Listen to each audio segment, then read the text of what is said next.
जय हिंद दोस्त, आप देख रहे हैं दीपक वायरिंग एंड प्लम्बिंग। इस वीडियो में बताया जा रहा है वायरिंग से संबंधित जानकारी। इस वीडियो में बताया जा रहा है कि वायरिंग कैसे किया जाता है, बीट वायरिंग।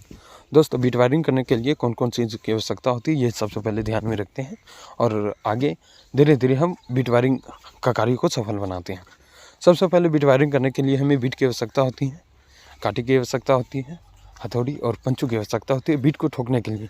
पहला चरण में इसी का काम होता है। देखिए, जैसा कि वीडियो में दिखाया जा रहा है, बीट काटी का उपयोग बीट को ठोकने के लिए किया जाता है। बीट का उपयोग होता है कि वायर को पूर्ण रूप से ढके हुए, और हथौड़ी का उपयोग होता है कि बीट और बीट काटी को एक दूसरे के साथ जॉइंट करने के लिए या दीवार के संपर्क में लाने के लिए। उसके बाद हथौड़ी उसको ठोकने के लिए। उसके बाद यह दोस्तों मेरा स्क्वायर बॉक्स होता है जिसमें होल्डर का साथ सीलिंग रोज का साथ आता है। ये जानकारी आपको आगे पता चलेगी कि इसकी उपयोग कहाँ होता है। उसके बाद स्क्वायर बॉक्स जनरली इसी में होता है और कुछ में उपयोग कर सकते हैं, आगे बताएंगे। उसके बाद देखिए, हमें एक बल्ब की आवश्यकता होती है, इसलिए हमें 2 फेस वायर को खींचना पड़ रहा है। अगर यदि हम यहाँ पे 2 बल्ब लगाते तो 3 फेस वायर की आवश्यकता होती है, क्योंकि एक 2 फेस दोनों नेगेटिव, 2 बल्ब का नेगेटिव एक में जुड़ के एक नेगेटिव का निर्माण करता है और 2 बल्ब का 2 अलग अलग पॉजिटिव वो रहता है। तो मेरे पास 3 फेस की आवश्यकता होती है 2 बल्ब जलाने के लिए। अभी बताएं कि 2 बल्ब का नेगेटिव एक नेगेटिव बन जाता है एक दूसरे में ज्वाइंट होकर, ठीक। तो मेरा एक वायर बच गया और 2 फेस की आवश्यकता होती थी। इस तरह से मेरा 2 फेस और एक नेगेटिव की आवश्यकता होती है। उसके बाद देखिए, यहाँ पे जो पीला वायर है, पीला वायर वो मेरा फेस है, काला नेगेटिव है, और जो पीला काला दोनों ज्वाइंट किया हुआ वो मेरा नेगेटिव है। 1.5 mm का वायर है जो नेगेटिव है। और ध्यान रखिएगा, जब भी आप फेस बनाते हैं तो फेस बनाते वक्त आप नेगेटिव 1.5 mm का रखें और फेस 1 mm का रखें। मतलब कोई भी रख सकते हैं, दिक्कत नहीं है, लेकिन जो नेगेटिव बनाते हैं उसको फेस से ज़्यादा रखिएगा, ठीक।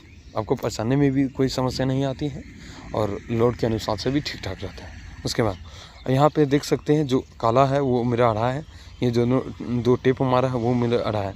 अब इसको क्या करते हैं, एक दूसरे के साथ ज्वाइंट कर देते हैं, क्योंकि यहाँ पे दो वायर है। और देखिए, जितना भी 1 mm वायर है ब्लू है वो सब मेरा फेस है। यहाँ पे देख सकते हैं मेरा 5 बल्ब 2 पंखा साथ हो गया। ये सब का कनेक्शन कैसे किया जाता है, देखिए 1 2 3 4 5 गो बल्ब है। ये मेरा 16 एम्पियर सॉकेट है, ये मेरा 6 एम्पियर सॉकेट है, 6 या 10 भी हो सकता है। उसके बाद देखिए कैसे सीलिंग रोज को लगाया जाता है। सीलिंग रोज दीवार में कैसे लगाए, सबसे पहले आप सीलिंग में तो ड्रिल ही करना है, ये बात तय रखिएगा, ध्यान में रखिएगा। सीलिंग में तो ड्रिल ही रखना है। ड्रिल लगा के आप पहले गुजा को कसें, उसके बाद वायर को स्क्वायर बॉक्स के अंदर कस दें। अब देखिए, स्क्वायर बॉक्स को पिछले भी बताए थे कैसे कटिंग किया जाता है, अभी ध्यान से देख लीजिए। अब देखिए, 2 वायर को स्क्वायर बॉक्स के अंदर फिक्स डाल दें इस तरह से, और आप 2 इंची का ब्लैक स्क्रू पर रख लें। ब्लैक स्क्रू रखने के बाद आप इसे आराम से कस दें। अब सीलिंग रोज में अब 2 फेस वायर होता है सीलिंग रोज में। अब क्या करना है, दोनों फेस वायर को, ये जो लंबा वायर हो रहा है उसको कटिंग कर दीजिएगा। उसके बाद आप ये देखिए, सीलिंग रोज में जो नट लगा हुआ रहता है उसको हल्का सा खोलिए। धीरे से खोलने के बाद देखिए, पहले वायर को कट कीजिए, छोटा कीजिए। अब इस वास्ते छोटा किया जा रहा है क्योंकि इसके बाद वायर को जोड़ने की आवश्यकता नहीं रह जाती है। सीलिंग रोज इसलिए लगाया जाता है। अब ये जो वायर देख रहे हैं, ये मेरा 1 mm का वायर है पंखा के लिए, जिसको हम पॉइंट बनाए हैं। उसके बाद अब देखिए, सीलिंग रोज में अंदर से डाला जा रहा है, ये बात ध्यान रखिएगा, अंदर से डाला जा रहा है। और ऊपर में जो आप नट ढीला किए, जिस नट को आप ढीला किए उसको टाइट कीजिए। टाइट करने के तत्पश्चात जैसा जैसा वीडियो में दिखाया जा रहा है वैसा ही करते जाइए। आप सीलिंग रोज लगाना बहुत ही बेहतरीन ढंग से सीख जाइएगा। उसके बाद अब देखिए, ये जो स्क्वायर बॉक्स में नट दिया हुआ रहता है उसी को आपको खोलना है, एक्स्ट्रा नट आपको नहीं लगाना है। ये जो खोलिए, उसके बाद सीलिंग रोज में आपको कस देना है। देखिए इस तरह से आपको सीलिंग रोज में कस देना है। इसको कसने के बाद जो सीलिंग रोज का ढक्कन होता है, इसके ऊपर का जो ढक्कन होता है उसको आप लगाना है और फुल टाइट कीजिएगा। देखिए इस तरह से आपको करते जाना है। हाँ दोस्तों, एक हम आपसे गुजारिश करेंगे कि हमारे चैनल को लाइक शेयर सब्सक्राइब करना ना भूलें। दोस्त बहुत ही मेहनत से ये वीडियो बनाती है। हमारा वीडियो बनाने का मेन मकसद यही है कि आप जो आपके घर में छोटी छोटी चीज़ें जो ख़राब हो जाती है उसको आप घर में ही कैसे बना लें। अब देखें अब यहाँ पे देखिए, यहाँ पे है बोर्ड वायरिंग कैसे किया जाता है। देखिए जो एक वायर जो आप देख रहे हैं, जो टेप मारा हुआ है, देखिए सबसे पहले इसमें बल्ब देख लीजिए। इसमें 5 गो बल्ब है, 5 पीस बल्ब है, 2 पीस पंखा है। मतलब टोटल आपके पास 7 पॉइंट होना चाहिए और 2 पंखा का 2 मेन फेस का वायर होना चाहिए। मतलब टोटल मिला के 9 फेस वायर होना चाहिए। ठीक, 9 फेस होगा। अब यहाँ पे वायर भी गिनिएगा तो 9 फेस वायर होगा। अब देखिए पंखा जो आप देखते होंगे, रेगुलेटर में 2 फेस वायर पहले से निकला हुआ रहता है और आपको उसको क्या करना है, सबसे पहले स्विच के साथ कनेक्ट करना है। देखिए स्विच के साथ किस तरह से कनेक्ट किया जा रहा है। और हाँ, एक कन्फ्यूजन एनी टाइम लगा रहता है, वो होता है कि कभी भी जब स्विच में लगाते तो कन्फ्यूजन होता है कि ऊपर वाला में डालें या नीचे वाला में डालें। तो ये कन्फ्यूजन दूर करना है, आप किसी में भी डाल सकते हो, कोई दिक्कत नहीं होता है। अब क्या करना है, सभी नट को धीरे धीरे खोल लेना। और देखिए जो एक बल्ब के लिए, इसके पहले हम बताए थे, एक बल्ब जलाने के लिए हमें 2 पॉइंट की आवश्यकता होती है, नेगेटिव और पॉजिटिव फेस। अब इसमें क्या होता है कि वहाँ से हम लूप किए थे 2। देखिए इसके पहले हम बताए थे एक पंखा था एक बल्ब था, तो एक पंखा एक बल्ब मिला के हम 3 फेस किए थे। 3 फेस किए थे तो 2 फेस मेरा पॉजिटिव था, 1 फेस नेगेटिव था। तो जितना पॉजिटिव है, देखिए ये जो ब्लू कलर का आपको वायर दिख रहा है वो मेरा सब फेस है, वो मेरा पॉजिटिव फेस है। तो ये सबको एक एक स्विच में डाल दिए। और देखिए ये जो मेरा पीला वायर है, पीला वायर वो मेरा पंखा का है, और जो टेप मारा हुआ वो भी मेरा पंखा का है। तो इसको रेगुलेटर में जो 2 फेस वायर होता है, एक को आपको स्विच में डालना है और एक जो बचा हुआ है उसको आप जो पॉइंट आया है, जो वायर आया है 1 mm का, उसमें आप जोड़ दीजिए। अब इसको करने के पश्चात अब देखें, अब वायर को आपको छीलना है और वायर को छील के देखिए ऊपर में जो 2 स्विच है उसको आपस में कनेक्ट कर देना है।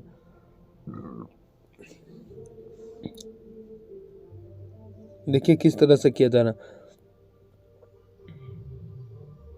और इसमें आपको इन्वर्टर कनेक्शन नहीं बताया जा रहा है। इन्वर्टर कनेक्शन करने के लिए हम दूसरा वीडियो बनाएंगे कि अब अगर इसमें चाहते इन्वर्टर कनेक्शन देना तो आप हमें कमेंट कीजिएगा, हम आपको बताएंगे कि इन्वर्टर कनेक्शन कैसे किया जाता है। या आप देखते होंगे कि इन्वर्टर के पीछे एक वायर ही लगा हुआ होता है और पूरा घर हमारा बिजली सप्लाई करता है, वो कैसे होता है, ये सारी जानकारी देंगे।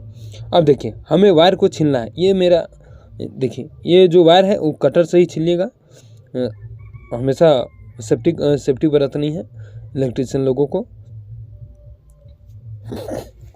अब इसके बाद हमें जो स्विच में जितना नट होता है उसको पहले ढीला कर लेना है। ढीला करने के तत्पश्चात आप इस वायर को एक दूसरे से आपको पार करते हुए जाना है। पार कीजिए, एक दूसरे स्विच से पार कीजिए, पार करना। देखिए जिस तरह वीडियो में दिखाया जा रहा है।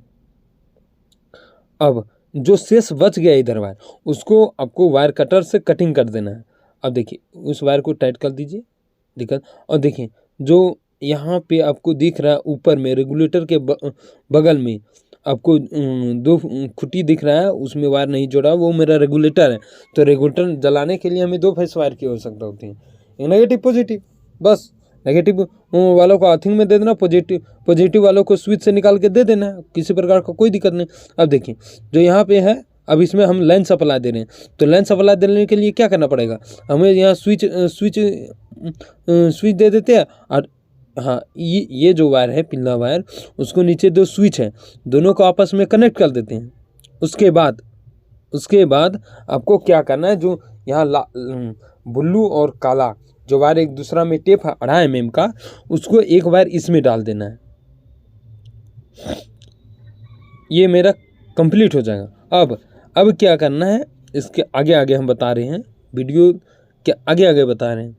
देखिए ये जो आप देख रहे हैं जो वायर जोड़ा जा रहा है, अब इधर सॉकेट में, अच्छा हाँ एक बात और ध्यान रखिएगा, अब सॉकेट कनेक्शन करते हैं तो उसमें P और N 2 लिखा हुआ होता है, PN, और ऊपर में अर्थ का सिंबल दिया हुआ रहता है।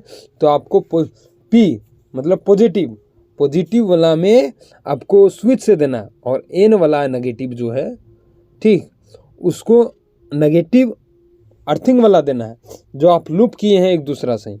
2.5 mm 2 फेस वायर है, एक काला है एक वो ब्लू है, तो आपको काला वाला में देना है, ये बात ध्यान रखिएगा।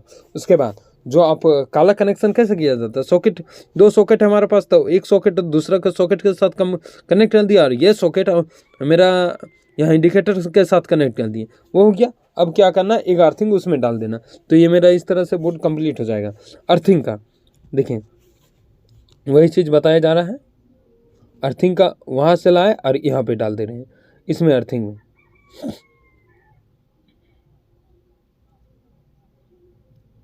इस तरह से मेरा बोर्ड वायरिंग लगभग कंप्लीट हो चुका है, और हल्का फुल्का बचा हुआ है तो आप देख लीजिए, और जहाँ भी दिक्कत होता है आप हमें कमेंट कीजिएगा, हम ज़रूर बताएंगे।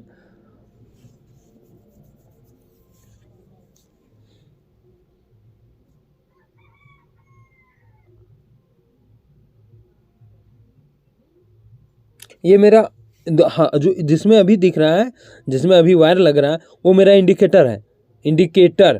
इंडिकेटर शो करने का काम करता है, बिजली आ रहा है कि नहीं, बस इंडिकेटर का वही काम होता है। अच्छा, और आप अगर रूम वायरिंग करते तो एक बात हमेशा ध्यान रखिएगा, अगर आप सेफ्टी बरतना चाहते हैं तो MCB का उपयोग अवश्य करें। एक रूम में सिंगल MCB जरूर लगाएं। इससे क्या होगा कि आपको किसी भी प्रकार का कोई दिक्कत नहीं होगा। अगर यदि आपके यहाँ शॉर्ट सर्किट भी करता है तो MCB आपका ट्रिप कर जाता है, जिसके कारण से किसी भी प्रकार की जलने फलने का कोई भी डर नहीं लगा रहता है। MCB का उपयोग अवश्य करें, या अगर आपको होता है तो RCB का भी उपयोग कर सकते हैं, DP का भी उपयोग कर सकते हैं। ये सब बताएंगे कहाँ कहाँ उपयोग होता है, लेकिन DP का उपयोग अवश्य करें। ये देखिए दोस्त, ये मेरा लगभग काम कंप्लीट हो चुका है, कनेक्शन भी बता दिए हैं, ये बता दिए हैं। देखिए ऐसी फिनिशिंग के लिए हमें संपर्क करें, हमारे चैनल को लाइक शेयर सब्सक्राइब करें, ताकि ऐसी जानकारी हमें रोज़ मिले। अब देखिए एक चीज़ ध्यान रखिएगा, यहाँ देखिए 16 एम्पियर का जो MCB लगा हुआ है वो किस चीज़ का काम करता है, तो वहाँ पे इसके पहले आप वीडियो को हल्का सा बैक करके देखिएगा कि वहाँ पे गीजर लगेगा, तो गीजर लगाने के लिए हमें 4 mm का वायर का उपयोग करना पड़ता है। 4 mm वायर का उपयोग करना पड़ता है, और 20 एम्पियर स्विच लगाइए या 20 एम्पियर MCB लगाइए, कम से कम लगाना पड़ता है। तो ये सारी ध्यान रखिएगा। उसके बाद यहाँ देख सकते हैं आप 6 मॉडल का बोर्ड है, एक सॉकेट दिया हुआ है, इंडिकेटर दिया हुआ है। बस देखिए बहुत ही बेहतरीन ढंग से काम को किया गया, बहुत ही फिनिशिंग के साथ। देखिए आपको हल्का सा भी कहीं भी दिक्कत नहीं लगेगा, तो ऐसे काम करके दिया जाता है। और ऐसे ही काम अगर आप करना चाहते हैं तो ऐसी फिनिशिंग के लिए हमारे चैनल से जुड़े रहिए, कमेंट कीजिए।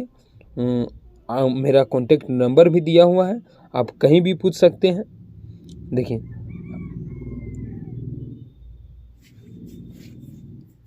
एक रूम, ये जो आप देख रहे हैं वो दुकान का रूम है, इसी वास्ते इतना बड़ा बड़ा बोर्ड लगाया जा रहा है। आप घर में छोटा छोटा बोर्ड लगाइए, कोई दिक्कत नहीं है।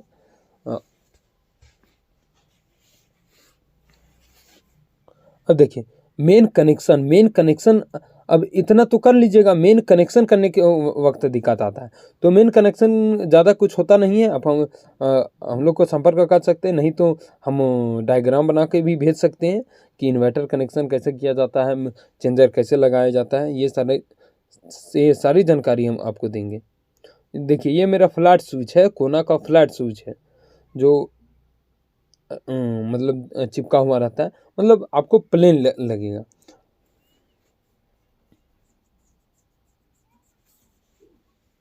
ये बोर्ड कसा हुआ नहीं है, तो ये बोर्ड कस देते, सब कुछ हो गया तो कोई दिक्कत नहीं है। अब देखिए ये मेरा बाहर का फेस है, बाहर का फेस आप देख सकते हैं, जो 3 बल्ब लगा हुआ है, ये 4 मॉडल का बोर्ड है, पीवीसी बोर्ड है और एक इंडिकेटर दिया हुआ है। अब देखिए यहाँ पे 18 मॉडल का बोर्ड है, 2 4 6 6 12 6 18, ये सब स्विच है मेरा। 5 स्विच है, 2 बल्ब है, 2 रेगुलेटर है या 2 पंखा जिसको बोलते हैं, 2 पंखा है, एक 16 एम्पियर सॉकेट है, एक 6 एम्पियर का सॉकेट है। अब देखिए, अब यहाँ देख सकते हैं ये मेरा 32 एम्पियर का डीपी है। डीपी होता है क्या, सो समझ, डीपी मतलब डबल पोल एमसीबी जिसको बोलते हैं, यह मेरा डबल पोल एमसीबी। अब जो 2 वायर आपको दिख रहा है, ये 2 वायर क्या करता है, ये भी स्विच का जैसा ही काम करता है, इसको उठाइएगा तो ये लाइन पास करेगा बस। अब देखिए ये है मेरा मेन एमसीबी। आप देखिए जब भी लाइएगा पोलखुट से वायर, तो आप फ्यूज जरूर दीजिएगा, उसके बाद आप चेंजर में दीजिए, उसके बाद आप सबसे पहले आप मीटर लाइए, उसके बाद चेंजर। ऐसी जानकारी के लिए हमारे चैनल को लाइक शेयर सब्सक्राइब करें। जय हिंद दोस्तों, फिर मिलते हैं अगली वीडियो में, तब तक के लिए धन्यवाद।